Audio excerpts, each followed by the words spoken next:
Hi friends, welcome to Lakshmi maths. 8 December 2025 yesterday நடந்த RRB group D shift 2ல கேட்ட GK and science question discuss பண்ண போறோம். அடுத்த ஷிஃப்ட் போறவங்க 27 நவம்பர்ல இருந்து உங்களுக்கு முந்தின ஷிஃப்ட் வரைக்கும் என்னென்ன கொஸ்டின்ஸ் கேட்டிருக்காங்களோ அந்த கொஸ்டின்ஸ், அதுக்கு ரிலேட்டடான டாபிக்ஸ், லாஸ்ட் 6 மந்த்ஸோட கரண்ட் அஃபேர் படிச்சுட்டு போங்க.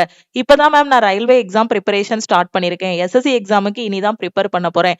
எனக்கு ஒரு பெஸ்டான ஆன்லைன் கிளாஸ் வேணுங்கிற ஸ்டூடெண்ட் நம்ம லக்ஷ்மி மேக்ஸ் ஆப்ல இருக்கக்கூடிய ஆல் இன் ஒன் கோர்ஸ்ல ஜாயின் பண்ணிக்கோங்க. இந்த ஒரு கோர்ஸ்ல உங்களுக்கு 50க்கும் மேற்பட்ட சென்ட்ரல் கவர்மெண்ட் எக்ஸாம்ஸ் எல்லாமே ஃபர்ஸ்ட் அட்டெம்ப்ட்ல கிளியர் பண்ற மாதிரி பெஸ்டான கிளாஸஸ் கொடுத்திருப்போம். இப்ப ரீசெண்டா என்டிபிசி 2025க்கான செலக்ஷன் பேட்ச், ஆர்ஆர்பி ஜேஇக்கான செலக்ஷன் பேட்ச், எஸ்எஸ்சி ஜிடிக்கான பேட்சஸ் வந்து ஸ்டார்ட் பண்ணிருக்கோம். இந்த கிளாஸஸோட ஃபீஸ் பாத்தீங்க அப்படின்னா 1999 உங்களுக்கு லைஃப் டைம் வேலிடிட்டி இருக்கும். 1 இயர் வேலிடிட்டியில ஜாயின் பண்ற ஸ்டூடெண்ட் 1499 பே பண்ணி ஜாயின் பண்ணிக்கலாம். தமிழ் அண்ட் இங்கிலீஷ்ல கிளாஸஸ் கொடுத்திருப்போம். ஒவ்வொரு வாரமும் என்னென்ன படிக்கணுமோ அதுக்கான syllabus, material, classes, weekly plan எல்லாமே கையில கொடுத்துருவோம்.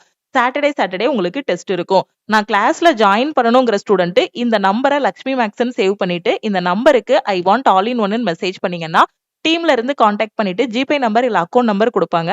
அதுக்கு 1999 பே பண்ணிட்டு பேமெண்டோட ஸ்கிரீன்ஷாட் சென்ட் பண்ணீங்கன்னா லைஃப் டைம் வேலிடிட்டியோட உங்களுக்கு அக்சஸ் கொடுத்துருவாங்க. 1 இயருக்கு மட்டும் எனக்கு கிளாஸ் போதுங்கிற ஸ்டூடெண்ட் 1499 பே பண்ணி நீங்க ஜாயின் பண்ணிக்கலாம். கிளாஸஸ், மெட்டீரியல்ஸ், டெஸ்ட் எல்லாமே இதுலயே கவர் ஆகிரும். ஓகே, அதே மாதிரி எனக்கு கரண்ட் அஃபேர் டெய்லி பேசிஸ்ல படிக்கணுங்கிற ஸ்டூடெண்ட் சிஏபிடிஎஃப் கோர்ஸ்ல ஜாயின் பண்ணிக்கலாம். குரூப் டி, என்டிபிசி, எஸ்எஸ்சி ஜிடிக்கு டெஸ்ட் பேட்ச் வேணும் அப்படின்னா நீங்க டெஸ்ட் பேட்ச்லயும் ஜாயின் பண்ணிக்கலாம். டெஸ்ட் பேட்சுக்கான ஃபீஸ், கரண்ட் அஃபேருக்கான ஃபீஸ் பாத்தீங்கன்னா 499. ஓகே, ஃபர்ஸ்ட் கொஸ்டின் பாருங்க. Which country won the Women's Hockey Asia Cup 2025? 2025ஆம் ஆண்டு மகளிர் ஹாக்கி ஆசிய கோப்பையை வென்ற நாடு எதுன்னு கேட்டிருக்காங்க. யாரு அப்படின்னு பாத்தீங்கன்னா சைனா. ஓகேவா, சைனா யார வீழ்த்தி இந்த கோப்பையை வென்றிருக்காங்க, இந்த கோல்டு வாங்கியிருக்காங்க அப்படின்னு பாத்தீங்கன்னா இந்தியாவை வீழ்த்தி. ஓகேவா, சோ 2025ஆம் ஆண்டு மகளிர் ஹாக்கி ஆசிய கோப்பையை வென்ற நாடு எது அப்படின்னு பாத்தீங்கன்னா சைனா. செகண்ட் யாரு அப்படின்னு பாத்தீங்கன்னா நம்ம இந்தியா. நாம என்ன பதக்கம் வாங்கியிருக்கோம் அப்படின்னு பாத்தீங்கன்னா வெள்ளி பதக்கம் வந்து வாங்கியிருக்காங்க. நம்ம ஹாக்கி மகளிர் அணி வந்து வெள்ளி பதக்கம் வாங்கியிருக்காங்க. சைனா வந்து தங்கம் வந்து வாங்கியிருக்காங்க. சைனா தான் என்ன பண்ணிருக்காங்க, வின் பண்ணிருக்காங்க. ஓகேவா, சோ அதனால அவங்கள வந்து பாத்தீங்க அப்படின்னா நேரடியாவே நெதர்லாந்துல 2026ல நடக்க இருக்கும் ஹாக்கி உலக கோப்பைக்கு வந்து நேரடியாவே அவங்க வந்து என்ன பண்ணிருக்காங்க, தகுதி பெற்றிருக்காங்க. இப்ப நடந்த இந்த இது எங்க நடந்திருக்கு அப்படின்னு பாத்தீங்கன்னா சீனாவோட ஹாங்ஸோவ்ல நடந்திருக்கு. ஓகே, எங்க நடந்திருக்கு, சீனாவோட ஹாங்ஸோவ்ல நடந்திருக்கு. 2025ஆம் ஆண்டுக்கான மகளிர் ஹாக்கி ஆசிய கோப்பை எங்க நடந்திருக்கு அப்படின்னா சீனாவோட ஹாங்ஸோவ்ல நடந்திருக்கு. வின் பண்ணது யாரு அப்படின்னு பாத்தீங்கன்னா சைனா. செகண்ட் வந்தது யாரு அப்படின்னு பாத்தீங்கன்னா இந்தியா. இந்தியா என்ன பதக்கம் வாங்கியிருக்காங்க அப்படின்னு கூட அடுத்த ஷிப்ட்ல கேட்பாங்க. நம்ம இந்தியா வாங்கியிருக்கிறது வந்து வெள்ளி பதக்கம். நாம வந்து செகண்ட் வந்திருக்கோம். ஃபர்ஸ்ட் வந்தது யாரு அப்படின்னு பாத்தீங்கன்னா சைனா. எங்க நடந்திருக்கு அப்படின்னு பாத்தீங்கன்னா சைனால தான் நடந்திருக்கு, ஹாங்ஸோல நடந்திருக்கு. ஓகே, அடுத்த கொஸ்டின் பாருங்க. The non-metal dash is liquid at room temperature. அலோகம் dash அறை வெப்பநிலையில் திரவமாக உள்ளது.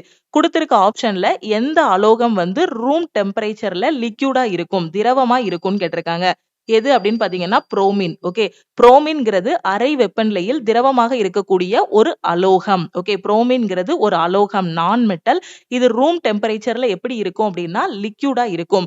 இதோட அணு எண் பாத்தீங்க அப்படின்னா 35. இதோட குறியீடு பாத்தீங்கன்னா நம்ம பிஆர் அப்படின்னு இதை எழுதுவோம். ஓகேவா, சோ அறை வெப்பநிலையில் திரவ வடிவில் இருக்கக்கூடிய ஒரு உலோகம் எது அப்படின்னு பாத்தீங்கன்னா பாதரசம். ஓகேவா, அறை வெப்பநிலையில் திரவ வடிவில் இருக்கக்கூடிய மெட்டல் எது அப்படின்னு பாத்தீங்கன்னா Hg, அதாவது பாதரசம். பாதரசத்தோட குறியீடு தான் என்னது, Hg. ஓகேவா, அடுத்த கொஸ்டின் பாருங்க. அதே மாதிரி சல்பர் என்பது அலோகம், கால்சியம் உலோகம். இவை இரண்டுமே பாத்தீங்கன்னா அறை வெப்பநிலையில் திடநிலையில் இருக்கும். ஓகே, சாலிடா இருக்கக்கூடியது எது, சல்பர், கால்சியம் பாத்தீங்கன்னா ரூம் டெம்பரேச்சர்ல எப்படி இருக்கும் அப்படின்னு பாத்தீங்கன்னா சாலிடா இருக்கும். அடுத்த ஷிப்ட்ல எப்படினாலும் உங்களுக்கு கொஸ்டின் கேட்கலாம். ஓகேவா, சோ அதுக்கு ரிலேட்டடான கொஸ்டின்ஸ் வந்து படிச்சுட்டு போங்க. இப்ப அறை வெப்பநிலையில் திரவமாக இருக்கக்கூடிய அலோகம் எது, புரோமின். அறை வெப்பநிலைனா ரூம் டெம்பரேச்சர். ரூம் டெம்பரேச்சர்ல லிக்யூடா இருக்கக்கூடிய நான் மெட்டல் எது அப்படின்னு பாத்தீங்கன்னா புரோமின். அதே லிக்யூடா இருக்கக்கூடிய மெட்டல் எது அப்படின்னு பாத்தீங்கன்னா பாதரசம், அதாவது மெர்க்குரி அப்படின்னு இங்கிலீஷ்ல சொல்லுவோம். ஓகே, அதே மாதிரி திடநிலையில் இருக்கக்கூடிய அந்த அலோகம் உலோகம் எது அப்படின்னு பாத்தீங்கன்னா சல்பர்ங்கிறது அலோகம். ஓகேவா, இது வந்து திடநிலையில இருக்கும் ரூம் டெம்பரேச்சர்ல. கால்சியம்ங்கிறது மெட்டல். இது வந்து ரூம் டெம்பரேச்சர்ல சாலிடா இருக்கக்கூடியது. எது சாலிடா இருக்கும், எது லிக்யூடா இருக்கக்கூடிய மெட்டல்ஸ், நான் மெட்டல்ஸ்ங்கிறத பாத்துக்கோங்க. ஓகே, அடுத்த கொஸ்டின் பாருங்க. 2025 Wimbledon championship was a major tennis tournament which took place at dash. ஓகேவா, 2025 விம்பிள்டன் சாம்பியன்ஷிப் எங்க நடந்துச்சுன்னு கேட்டிருக்காங்க. எங்க அப்படின்னா லண்டன், இங்கிலாந்துல நடந்திருக்கு.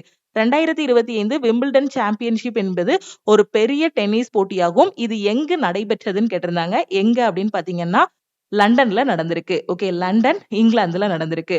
அடுத்த கொஸ்டின் பாருங்க. At the exact moment a ball reaches its maximum height, the velocity is. ஓகேவா, இப்போ இங்க இருந்து ஒரு பால தூக்கி போடுறோம். ஓகே, இங்க இருந்து ஒரு பால தூக்கி போடுறோம். இதுதான் அதோட மேக்ஸிமம் ஹைட். இந்த மேக்ஸிமம் ஹைட்டுக்கு போயிருச்சு அப்படின்னா அந்த இடத்துல அதோட வெலாசிட்டி என்னவாகிரும்? 0 ஆகிரும். Okay, at the exact moment a ball reaches its maximum height, its vertical velocity is 0 meter per second. பந்தின் அதிகபட்ச உயரத்தில் அதன் வேகம் என்ன அப்படின்னு பாத்தீங்கன்னா 0 மீட்டர் பெர் செகண்ட். அடுத்த கொஸ்டின் பாருங்க. 2025 sports star aces award. Okay, sports star aces அவார்ட்ல sports star of the year award யாருக்கு கிடைச்சிருக்கு? இதான் question. Okay, at the 2025 sports star aces award. இந்த ஸ்போர்ட்ஸ் ஸ்டார் ஏசஸ் அவார்ட்ல sports star of the year மேலுக்கான award யாருக்கு கிடைச்சிருக்கு? ஆண்களுக்கான அந்த sports star of the year award யாருக்கு கிடைச்சிருக்குன்னா இந்தியன் ஹாக்கி கோல் கீப்பர் ஸ்ரீஜேஷுக்கு கிடைச்சிருக்கு. ஓகே, எது 2025 ஸ்போர்ட்ஸ் ஸ்டார் ஏசஸ் அவார்ட்ஸ்ல sports star of the year மேலுக்கான அவார்டு யாருக்கு அப்படின்னு பாத்தீங்கன்னா ஹாக்கி கோல் கீப்பர் ஸ்ரீஜேஷுக்கு கிடைச்சிருக்கு. உங்களுக்கு டைரக்டா sports star of the year மேலுக்கு யாருக்கு கிடைச்சிருக்கு அப்படிங்கிற மாதிரியும் கொஸ்டின் கேட்கலாம். இல்லனா sports star of the year மேலுக்கான அவார்டு வந்து ஸ்ரீஜேஷுக்கு கிடைச்சிருக்கு, இவர் எந்த விளையாட்டுடன் தொடர்புடையவர் அப்படிங்கிற மாதிரியும் கொஸ்டின்ஸ் வந்து கேட்கலாம். Okay, sports star aces award 2025 sports star of the year male award வந்து ஸ்ரீஜேஷுக்கு கிடைச்சிருக்கு. அதே மாதிரி ஃபீமேலுக்கு யாருக்கு அப்படின்னு பாத்தீங்கன்னா மனு பாக்கருக்கு கிடைச்சிருக்கு. ஓகேவா, சோ எதுக்காக? இவங்க பாரிஸ் ஒலிம்பிக்ஸ்ல வந்து 2 மெடல் வாங்கினாங்க, அப்படிதானே? சோ இப்போ மேலுக்கு பாத்தீங்கன்னா ஸ்ரீஜேஷ், ஃபீமேலுக்கு பாத்தீங்க அப்படின்னா மனு பாக்கருக்கு. ஓகே, இவங்க யாரு அப்படின்னு பாத்தீங்கன்னா இவங்க ஒரு ஷூட்டர். ஓகேவா, அடுத்து 2025 ஸ்போர்ட்ஸ் ஸ்டார் ஏசஸ் விருதுகளில் இந்திய hockey goal keeper PR Sreejesh okay ஆண்டின் சிறந்த ஸ்போர்ட்ஸ் ஸ்டார் ஆண் விருதை வென்றார். ஆண்களுக்கான சிறந்த ஸ்போர்ட்ஸ் ஸ்டார் அவார்டு யாருக்கு கிடைச்சிருக்குன்னா ஸ்ரீஜேஷ். பெண்களுக்கானது யாருக்கு கிடைச்சிருக்கு அப்படின்னு பாத்தீங்கன்னா மனு பாக்கருக்கு கிடைச்சிருக்கு. இவங்க ஒரு துப்பாக்கி சுடும் வீராங்கனை. ஓகேவா, இவங்க வந்து பாரிஸ் ஒலிம்பிக்ஸ்ல பாத்தீங்க அப்படின்னா 2 மெடல் வாங்கியிருந்தாங்க. ஓகேவா, அடுத்த கொஸ்டின் பாருங்க. என்ன சொல்லியிருக்காங்க? Electric current is doubled. இப்போ கரண்ட் மின்னோட்டத்தை வந்து நாம என்ன சொல்றோம் அப்படின்னா டபுள் ஆக்க போறோம். ஓகேவா, while keeping the resistance constant. Resistant வந்து அதே அளவு தான் இருக்கு. ஏற்கனவே என்ன இருக்கோ அதே R தான் இருக்கு. ஓகே, மின்னோட்டம் என்ன பண்றோம் அப்படின்னு பாத்தீங்கன்னா 2 × I மாத்துறோம். R வந்து அப்படியே வச்சுக்கிறோம். Okay, the power will increase by a factor of dash. Okay, அப்போ பவர் வந்து என்னவா இன்க்ரீஸ் ஆகும்? ஓகே, இங்க ஆன்சர் வந்து கொடுத்துட்டேன். 4 டைம்ஸ் வந்து இன்க்ரீஸ் ஆகுங்கிறத ஆன்சரை கொடுத்துட்டேன். பட் கொஸ்டின் இதுதான். மின்னோட்டத்தை 2 மடங்கு ஆக்கி ரெசிஸ்டன்ஸை அப்படியே கான்ஸ்டன்டா வச்சிருந்தீங்கன்னா பவர் வந்து என்னவாகும்? இதுதான் கொஸ்டின். ஓகே, நமக்கு வந்து என்ன தெரியும்? P = I² Rன்னு தெரியும். P = I² Rங்கிறது தான் நமக்கு பவருக்கான ஃபார்முலான்னு தெரியும். ஐயோட வேல்யூ என்னது? 2I. அப்ப 2I the whole square into R. அப்ப இதை எப்படி எழுதலாம்? 4I² Rன்னு எழுதலாம். ஓகே, புரியுதா? நம்ம என்ன பண்றோம்? மின்னோட்டத்தை 2 மடங்கு ஆக்கிருந்தோம். இது நமக்கு தெரியும். பவர் = I² Rன்னு நமக்கு தெரியும். அப்படிதானே? பவர் = I² Rன்னு தெரியும். இப்ப ஐங்கிறது I கிடையாது 2I நாம மாத்திக்கிட்டோம். ஏன்னா அவங்களே டபுள் பண்ண சொல்லிட்டாங்க. அப்ப அதை சப்ஸ்டிடியூட் பண்ணும்போது I இருக்க இடத்துல 2I the whole square, இந்த R அப்படி சப்ஸ்டிடியூட் பண்ணா 4I² Rன்னு கிடைக்கும். இப்ப நான் இதை எப்படி எழுத போறேன் அப்படின்னு பாருங்க. 4 × I² Rன்னு எழுதலாம். ஓகேவா, 4 × I² Rன்னு எழுதலாம். I² Rோட வேல்யூ என்னது? I² Rோட value P. அப்போ 4 × P கிடைக்கா?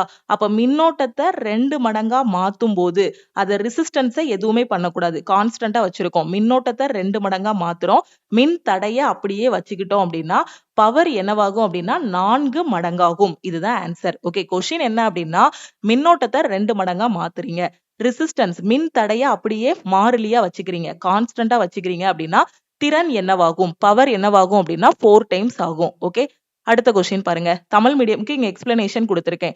மின் தடைய அப்படியே மாறாம வச்சுக்கணும். மின் தடைங்கிறது R. ஓகே. சோ மின் ஓட்டம்ங்கிறது உங்களுக்கு I. ஓகே.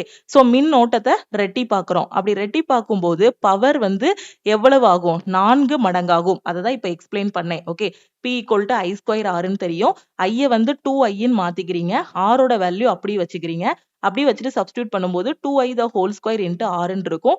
P = 4I² Rன்னு வரும்.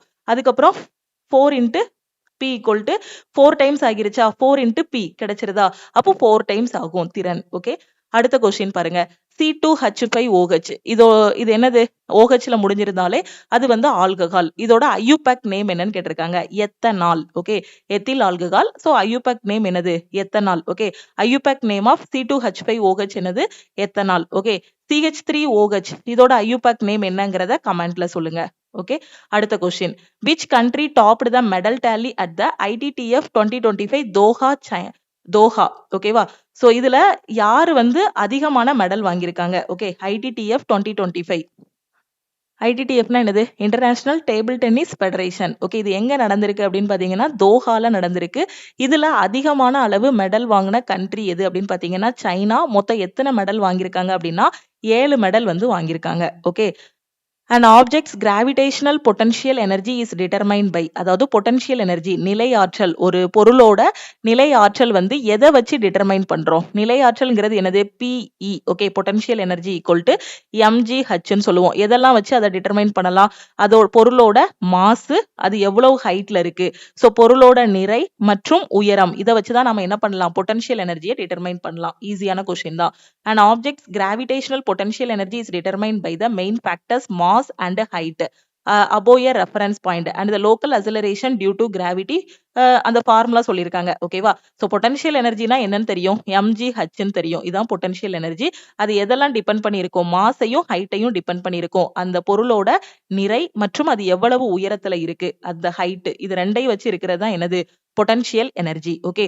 ஒரு பொருளின் ஈர்ப்பு விசை ஆற்றல். ஓகே. அதாவது நிலை ஆற்றல் அப்படின்னு சொல்லலாம். ஒரு பொருளின் நிலை ஆற்றல் 3 முக்கிய காரணிகளால் தீர்மானிக்கப்படுகிறது. ஒன்னு வந்து அதோட நிறை, உயரம் மற்றும் ஈர்ப்பு விசையால் ஏற்படும் முடுக்கம். ஓகே. ஈர்ப்பு விசையால் ஏற்படும் முடுக்கம். ஓகேவா? mgh.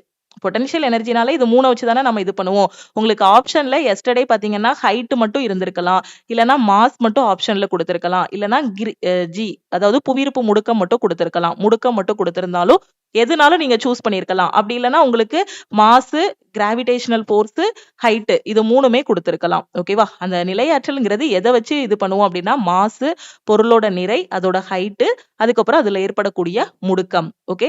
அடுத்த கொஸ்டின் பாருங்க. சோ இந்த மாலிகுலார் மாஸ் கண்டுபிடிக்கிற மாதிரி ஒரு கொஸ்டின் டெய்லி கேட்டுடுறாங்க. சோ அதுல இருந்து ஒரு கொஸ்டின் வந்துருது. பிராக்டிஸ் பண்ணிட்டு போங்க. Okay. Molecular mass of CO2 carbon di ஆக்சைடோட மாலிகுலார் மாஸ் என்னன்னு கேட்டிருக்காங்க. சோ 44 கிராம் பெர் மோல்னு வரும். எப்படி கண்டுபிடிக்கணும்? கார்பனோட இது என்னது? அட்டாமிக் நம்பர் எவ்வளவு? 12. ஆக்சிஜனோடது எத்தனை? 16. ஓகே. இப்போ நம்ம கார்பன் டை ஆக்சைடுக்கு கண்டுபிடிக்கணும். சோ கார்பன் எத்தனை இருக்கு? ஒரு கார்பன் இருக்கு. சோ அப்ப 12 × 1ன்னு போட்டுடலாம். பிளஸ் ஆக்சிஜன் எத்தனை இருக்கு? 2 இருக்கு. சோ 2 × 16ன்னு போட்டுடலாம். இப்போ மல்டிப்ளை பண்ணா என்ன வரும்? 12 + 32ன்னு கிடைக்கும். அப்ப ஆன்சர் என்ன வரும்? 44ன்னு கிடைக்கும். ஓகே. அப்ப அதோட மாலிகுலார் மாஸ் எவ்வளவு? 44. ஓகேவா? சம்டைம்ஸ் கொஸ்டின் பேப்பர்ல பாத்தீங்கன்னா அதோட அட்டாமிக் நம்பர் வந்து கொடுத்துருவாங்க, சில நேரம் கொடுக்க மாட்டாங்க. நீங்க தான் படிச்சுட்டு போகணும். ஓகே. கார்பன் டை ஆக்சைடோடது கேட்டிருக்காங்க. சோ கார்பனோடது 12, ஆக்சிஜனோடது 16. ஒரு கார்பன் இருக்கிறதுனால 12 × 1 12ன்னு போட்டுக்கலாம். 2 ஆக்சிஜன் இருக்கிறதுனால 2 × 16ன்னு போடுறேன். ஃபைனலா ஆட் பண்ணும்போது 44ன்னு ஆன்சர் கிடைக்கும். ஓகே. அடுத்த கொஸ்டின் பாருங்க. 2025க்கான Templeton prize was awarded to. Okay. Templeton prize யாருக்கு கிடைச்சிருக்கு அப்படின்னு பாத்தீங்கன்னா ecumenical patriarch Bartholomew. Okay. So எப்படி ஞாபகம் வைக்கணுமோ அவரோட நேம் வந்து ஞாபகம் வச்சுக்கோங்க. மேபி அடுத்த ஷிப்ட்லயும் இந்த கொஸ்டின்ஸ் வந்து ரிப்பீட் ஆகலாம். Which of the following cell organelle is not present in animal cell? விலங்கு உயிரணுவில் இல்லாத உயிரணு உறுப்பு எது அப்படின்னு கேட்டிருக்காங்க. சோ விலங்கு இதுல என்ன இருக்காது? செல் வால் வந்து இருக்காது. அப்படிதானே? சோ அனிமல் செல்ல என்ன இருக்காது? செல் வால் வந்து இருக்காது. உட்கரு இருக்கும், ரைபோசோம் இருக்கும், கோல்கை அப்பேரட்டஸ் இருக்கும். சோ அப்போ செல் வால் தான் இதுக்கான கரெக்ட் ஆன்சர். ஓகே. அடுத்த question. Which of the following parts of the human body removes nitrogenous waste like urea and uric acid from the body? Okay.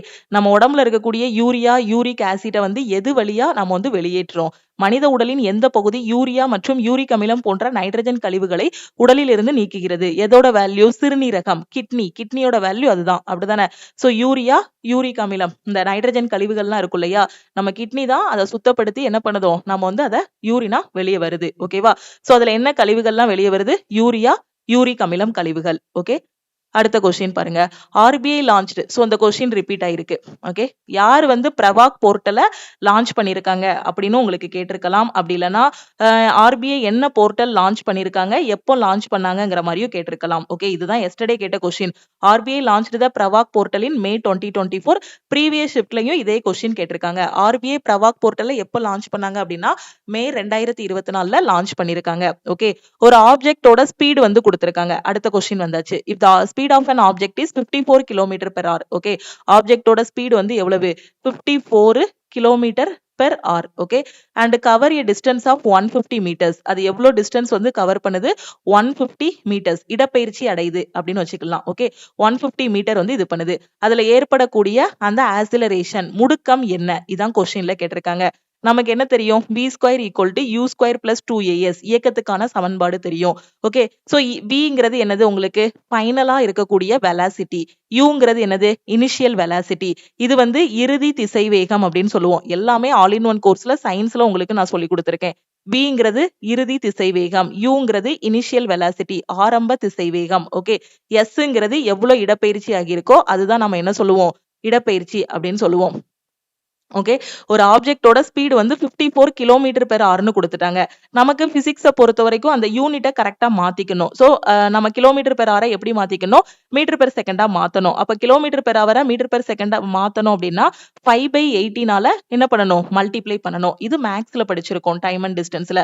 அப்ப இதை 5/80 மல்டிப்ளை பண்ணும்போது 3 டைம்ஸ் கட் ஆகும். அப்ப நமக்கு என்ன கிடைக்கும்? 15 மீட்டர்/செகண்ட் கிடைக்கும். அப்ப ஸ்பீட் ஈக்குவல் டு 15 மீட்டர்/செகண்ட். ஓகே, இதுதான் உங்களுக்கு என்னது? இனிஷியலான திசைவேகம், அதாவது u. அப்ப u வந்து 15 மீட்டர்/செகண்ட். ஓகே, அதுக்கப்புறம் என்ன சொல்லியிருக்காங்க? இடப்பெயர்ச்சி எவ்வளவு அடையுது? எவ்வளவு டிஸ்டன்ஸ் கவர் ஆகுது? 150 மீட்டர். sங்கிறது இடப்பெயர்ச்சி. அப்ப sங்கிறது உங்களுக்கு இதை வந்து யூன்னு போட்டுக்கோங்க. நாம வந்து மேக்ஸ்ல இத ஸ்பீடை வந்து sன்னு மென்ஷன் பண்ணுவோம். இங்க வந்து திசைவேகத்தை நான் சொல்லி கொடுத்துட்டேன். ஆரம்ப திசைவேகம்னா u, இறுதி திசைவேகம்னா vன்னு போடுவோம். அப்ப u ஈக்குவல் டு 15 மீட்டர்/செகண்ட். எவ்வளவு இடப்பெயர்ச்சி ஆயிருக்கு? 150 மீட்டர் வந்து இடப்பெயர்ச்சி ஆயிருக்கு. சோ அசிலரேஷன் என்னன்னு கேட்டிருக்காங்க. ஓகேவா? சோ அப்போ அசிலரேஷன்னா ஏயோட வேல்யூ தான் நீங்க கண்டுபிடிக்கணும். இங்க ஃபைனலா ஏற்படக்கூடிய திசைவேகம் என்னவா இருக்கும்? 0வா இருக்கும். ஓகே, அப்ப v யோட வேல்யூ 0 சப்ஸ்டிடியூட் பண்ணியாச்சு. u ஓட வேல்யூ என்னது? 15 நமக்கு தெரியும். 15 the whole square plus 2 into a யோட வேல்யூ கண்டுபிடிக்கணும். a into s ஓட வேல்யூ என்னது? 150. ஓகே, சப்ஸ்டிடியூட் பண்ணியாச்சா? இப்ப ஆன்சர் என்ன கிடைக்கும் நமக்கு? 0 ஈக்குவல் டு 15 ஸ்கொயர் வந்து 225 பிளஸ் இங்க என்ன இருக்கு? 150 இன்ட்டு 2 300. 300a. ஓகே, ஆன்சர் என்ன கிடைக்கும்? 300a equal to minus 225. 225 இங்க கொண்டு வந்துடலாம். a equal to minus 225 by 300. Okay, so இதை ஃபர்ஸ்ட் கட் பண்ணிடுவோம் 3ஆம் வாய்ப்பாடுல. ஓகே, ஒரு டைம் போகும். இங்க வந்து 7 5 3 15. இங்க 2 0 இருக்கா? 2 டிஜிட் தள்ளி புள்ளி வச்சோம் அப்படின்னா மைனஸ் 0.75 மீட்டர்/செகண்ட் ஸ்கொயர்னு கிடைக்கும். இதுதான் நமக்கு என்னது?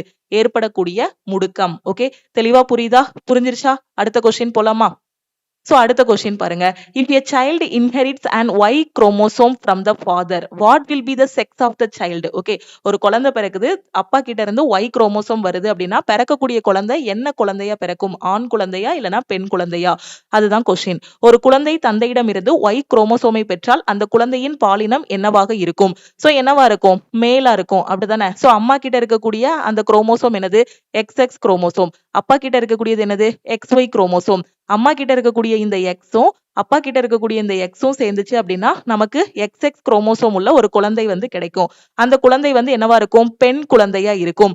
இப்போ நம்ம அம்மா கிட்ட இருக்கக்கூடிய இந்த எக்ஸ் குரோமோசோம் இருக்குல்ல, ஏதாவது ஒரு எக்ஸ் குரோமோசோம், அம்மா கிட்ட இருக்கக்கூடிய எக்ஸ் குரோமோசோமும் அப்பா கிட்ட இருக்கக்கூடிய ஒய் குரோமோசோமும் சேருதுன்னு வச்சுக்கோங்க. அப்படி சேரும் போது பாத்தீங்கன்னா ஆண் குழந்தை வந்து கிடைக்கும். அப்ப அப்பா கிட்ட இருந்து ஒய் குரோமோசோம் வருது அப்படின்னா பிறக்கக்கூடிய குழந்தை வந்து என்னவா இருக்கும்? ஆண் குழந்தையா இருக்கும்.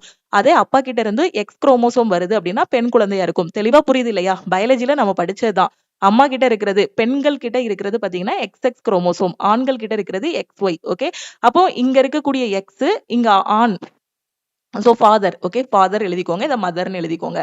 அப்ப அப்பா கிட்ட இருந்து ஒய் குரோமோசோம் வந்து இந்த எக்ஸ் கூட சேருது அப்படின்னா XYன்னு இருக்கும். அப்ப XYங்கும் போது என்ன குழந்தை பிறக்கும்? ஆண் குழந்தை வந்து பிறக்கும். இப்ப கேட்டிருக்க கொஸ்டின் அதுதான்.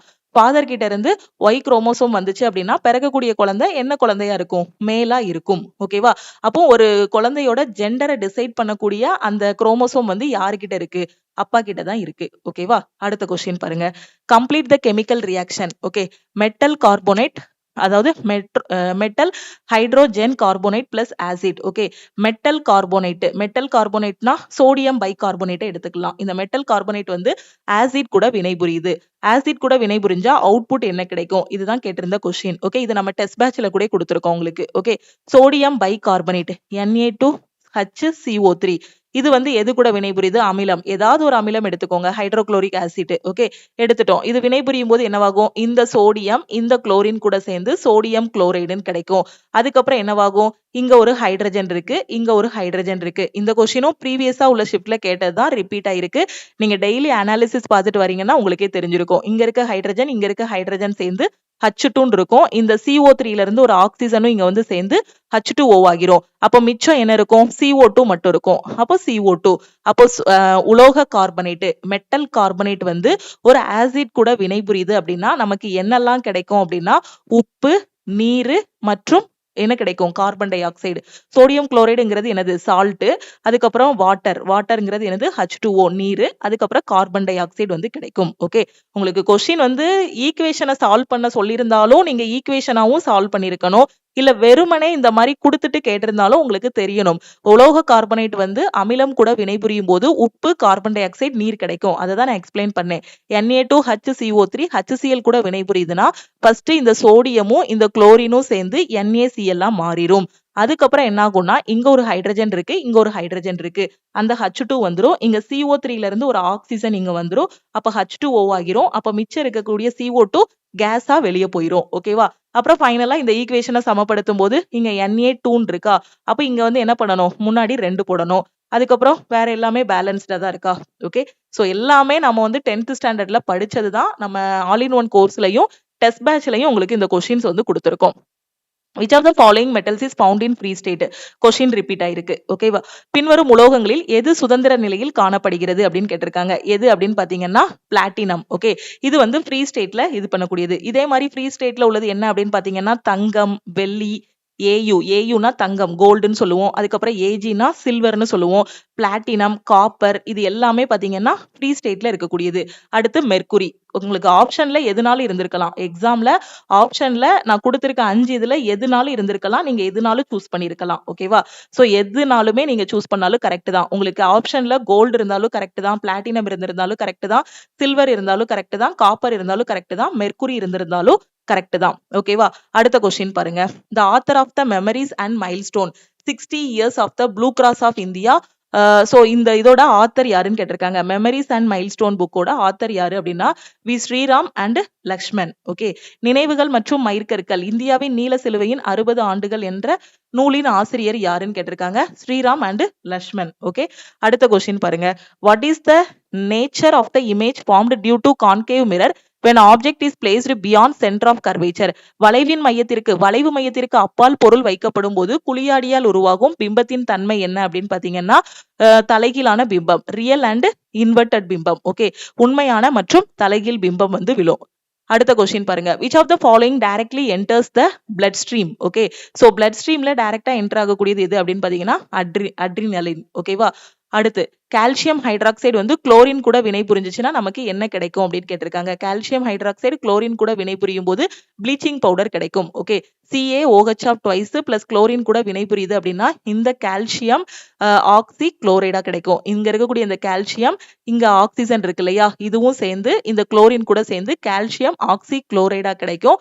அதுக்கப்புறம் மிச்சம் இருக்கக்கூடிய அந்த வாட்டரும் வரும். ஓகேவா?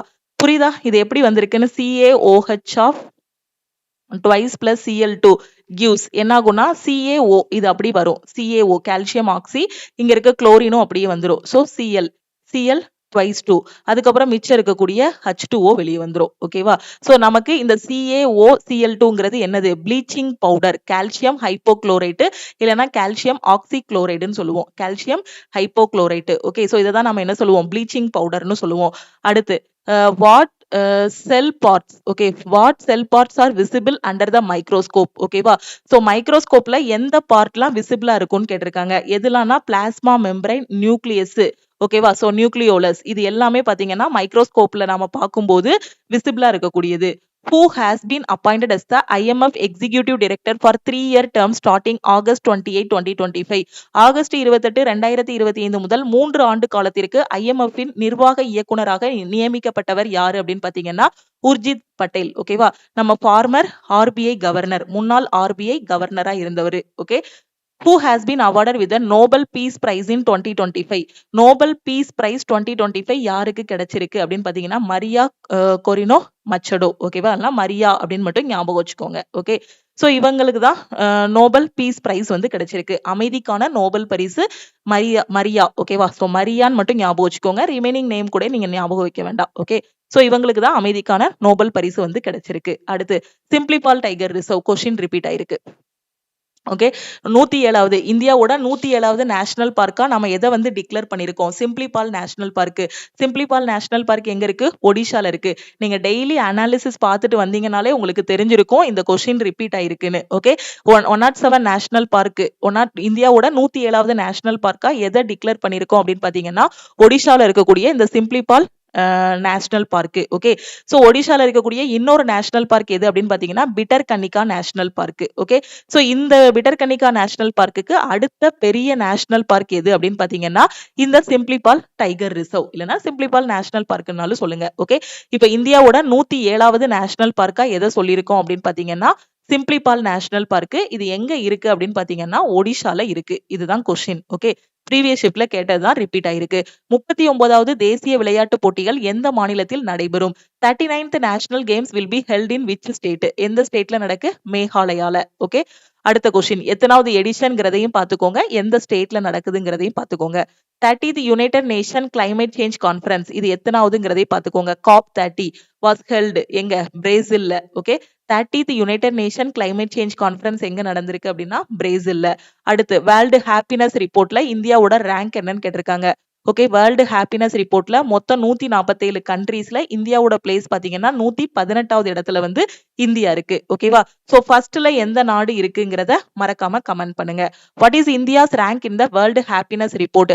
2025ஆம் ஆண்டுக்கான உலக மகிழ்ச்சி அறிக்கையில் இந்தியாவின் தரவரிசை என்ன? 147 நாடுகள்ல 118வது இடத்துல இருக்கு. உலகின் மகிழ்ச்சியான நாடு. சோ ஃபர்ஸ்ட் பிளேஸ்ல இருக்கிறது யாரு அப்படின்னு பாத்தீங்கன்னா பின்லாந்து. ஓகேவா? சோ கடந்த 8 ஆண்டுகளா ஃபர்ஸ்ட்ல இருக்கிறது யாரு அப்படின்னு பாத்தீங்கன்னா இந்த பின்லாந்து தான். ஓகே. அடுத்த கொஸ்டின் பாருங்க. 2025 வந்து இயர் ஆஃப் அர்பன் டெவலப்மெண்ட், 2025 நகர்ப்புற மேம்பாட்டு ஆண்டாக அறிவித்த மாநில அரசு எதுன்னு கேட்டிருக்காங்க. யாரு அப்படின்னு பாத்தீங்கன்னா Gujarat state government. Okay. Gujarat மாநில அரசு வந்து 2025 வந்து நகர்ப்புற மேம்பாட்டு ஆண்டாக வந்து அறிவிச்சிருக்கு. ஓகே. அடுத்த question Indra military exercise okay was held in 2 phases. Okay. இது எங்க நடந்துச்சுன்னு கேட்டிருக்காங்க. இந்திரா எக்ஸசைஸ் வந்து எந்த 2 நாடுகளுக்கு இடையிலான கூட்டு ராணுவ பயிற்சி அப்படிங்கறத மறக்காம கமெண்ட்ல சொல்லுங்க. இந்திராங்கிறது எந்த 2 நாடுகளுக்கு இடையிலான அந்த ராணுவ பயிற்சி? எல்லாமே நம்ம CAPDF கோர்ஸ்ல டிஸ்கஸ் பண்ண கொஸ்டின் தான். சோ டெய்லி பேசிஸ்ல நீங்க கரண்ட் அஃபேர் படிச்சிட்டீங்க அப்படின்னா உங்களுக்கு பர்டனா இருக்காது. இனி வரக்கூடிய எக்ஸாமுக்கு அது டெய்லி பேசிஸ்ல கரண்ட் அஃபேர் படிங்க. கரண்ட் அஃபேர் எப்படி படிக்கணும்னு தெரியலன்னா நம்ம CAPDF கோர்ஸ்ல ஜாயின் பண்ணிட்டு படிங்க. டெய்லி பேசிஸ்ல உங்களுக்கு கரண்ட் அஃபேர் வந்து இதுல MCQ ஃபார்மேட்ல எக்ஸாம் பாயிண்ட் ஆஃப் வியூல ப்ரொவைட் பண்ணிடுவோம். தமிழ் அண்ட் இங்கிலீஷ்ல இருக்கும். இந்திரா எக்ஸசைஸ் வந்து எங்க நடந்திருக்கு? Bay of Bengal with a harbor base in Chennai. ஓகேவா? அடுத்து first women cricketer to score centuries in all 3 international format test, ODI, T20 இது மூணுலயுமே செஞ்சுரி அடிச்ச விமன் கிரிக்கெட்டர் யாரு? ஸ்மிருதி மந்தானா. 3 சர்வதேச டெஸ்ட், ஒரு நாள் T20யில் சதம் அடித்த முதல் பெண் கிரிக்கெட் வீரர் யாரு அப்படின்னு பாத்தீங்கன்னா Smriti Mandhana. Who won the men's title in the French Open in 2025? 2025ஆம் ஆண்டு பிரெஞ்சு ஓபனில் ஆண்களுக்கான பட்டத்தை வென்றவர் யாரு அப்படின்னு பாத்தீங்கன்னா Carlos Alcaraz. Okay. What is the UNESCO cold desert biosphere reserve in India? இந்தியாவில் உள்ள யுனெஸ்கோ குளிர் பாலைவன உயிர்கோள காப்பகம் எதுன்னு கேட்டிருக்காங்க. எது அப்படின்னு பாத்தீங்கன்னா ஹிமாச்சல் பிரதேசத்துல இருக்கக்கூடிய லாகுல் ஸ்பிதி ரீஜியன். ஓகே. அடுத்த question, United Nations Nelson Mandela prize for 2025 was awarded to யாருக்கு கொடுத்திருக்காங்க? United Nations Nelson Mandela prize 2025 யாருக்கு கொடுத்திருக்காங்கன்னா பிரெண்டா ரெனால்ட்ஸ். ஓகே, இவங்க கனடாவை சேர்ந்தவங்க. கென்னடி ஒடிடே, இவங்க கென்யாவை சேர்ந்தவங்க. இவங்களுக்கு தான் United Nation Nelson Mandela prize 2025 வந்து கொடுத்திருக்காங்க. Asian security summit 2025 organised in, so எங்க கோலாலம்பூர் மலேசியால நடந்திருக்கு. இது எத்தனாவது ஏசியன் சமிட் அப்படின்னா 47வது ஏசியன் சமிட். 2025 அக்டோபர் 26ல இருந்து 28 வரைக்கும் நடைபெற்ற இந்த ஏசியன் சமிட் எத்தனாவது எடிஷன் அப்படின்னு பாத்தீங்கன்னா 47வது உச்சி மாநாடு. 47வது ஆசியன் இல்லைன்னா ஏசியன் உச்சி மாநாடு எங்க நடந்திருக்கு அப்படின்னு பாத்தீங்கன்னா கோலாலம்பூர் மலேசியால நடந்திருக்கு. ஓகே, அடுத்த question, what is the rank of India in terrorism index? பயங்கரவாத குறியீட்டில் இந்தியா எத்தனையாவது இடத்தில் உள்ளதுன்னு கேட்டிருக்காங்க. 14வது இடத்துல இருக்கு. டெரரிசம் இண்டெக்ஸ்ல இந்தியாவோட ரேங்க் வந்து 14. India is the world's dash manufacturer of mobile phones. Okay, mobile phone தயாரிக்கிறதுல இல்ல மொபைல் போன் உற்பத்தியில இந்தியா எத்தனாவது இடத்துல இருக்கு? உலக அளவுல எத்தனாவது இடத்துல இருக்குன்னா செகண்ட் பிளேஸ்ல இருக்கு. அப்போ ஃபர்ஸ்ட் பிளேஸ்ல யார் இருக்கா? மறக்காம கமெண்ட் பண்ணுங்க. அடுத்த ஷிப்ட்ல கேட்கலாம். Okay, India is the world's second largest manufacturer of mobile phones. Okay, கண்டிப்பா இது ஈஸியானதுதான். ஃபர்ஸ்ட் யாருங்கிறத கமெண்ட் பண்ணுங்க. செகண்ட்ல மொபைல் போன் தயாரிப்பு இதுல மொபைல் போன் உற்பத்தியில செகண்ட் பிளேஸ்ல இருக்கிறது நம்ம இந்தியா. ஃபர்ஸ்ட் பிளேஸ்ல இருக்கிறது யாருங்கிறத கமெண்ட் பண்ணுங்க. செபியோட சேர்மன் 2025 யாருன்னு கேட்டிருக்காங்க. கொஸ்டின் ரிப்பீட் ஆயிருக்கு. துஹின் காந்த பாண்டே. ஓகேவா, செபி சேர்மன் 2025 துஹின் காந்த பாண்டே. நீங்க டெய்லி அனாலிசிஸ் பார்த்துட்டு வந்தீங்கன்னா உங்களுக்கே தெரியும் எத்தனை கொஸ்டின் ரிப்பீட் ஆகுதுன்னு. இந்தியன் ஆர்மி ரீசன்ட்லி லான்ச்டு த இன்டிஜீனியஸ் டேஷ். ஸோ இந்தியன் ஆர்மி வந்து எதை வந்து ரீசெண்டா லான்ச் பண்ணியிருக்காங்க? உள்நாட்டில் தயாரிக்கப்பட்ட எந்த ஆன்டி ட்ரோன் கிரிட்டை வந்து லான்ச் பண்ணியிருக்காங்க? அது பேர் வந்து சாக்ஷம். ஓகே, ஃபுல் ஃபார்ம் பார்த்தீங்கன்னா situational awareness for kinetic soft and hard kill assets management.